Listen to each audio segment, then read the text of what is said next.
لقراغا جمع منظور دناف کشو هوایه که آرام آخوزایی ده ولاتیان به نوتاین پیانیست نافدار گهدار استرانه زازاکی کرن.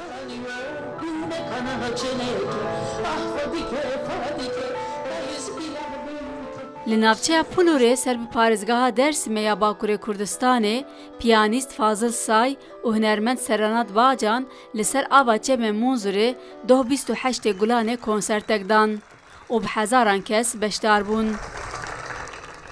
سایکل سر آستا جیهان نافداره بری کنسرت آخوی و گوت به ناز کرنا درسی میان گلکی کیف خوشه. Ben ilk kez geliyorum Tunceli'ye, Ovacı'ya. Ev cara yekiye ez têm Dêrsimê, Polorê.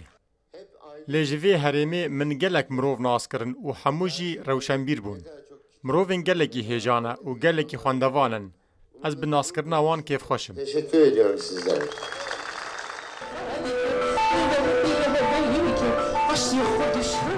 Say ev cara yekeme ku li Dêrsimê konsertê dide. û ne tenê Dêrsimî ji gelek parêzgehên derdorê jî hejmareke xelkê beşdar bûn. Ser zofrindek bî hem zonema wake hem ki Tirkî wake zofrindek bî yani neyên millet zof amî tabi welet amî amî zofrindek yani. Hatırlısıma bre. Herkes zavsabi konserik zafrindek bî horte Nikou'de le teme munzur'de ya konser itauka ne diyor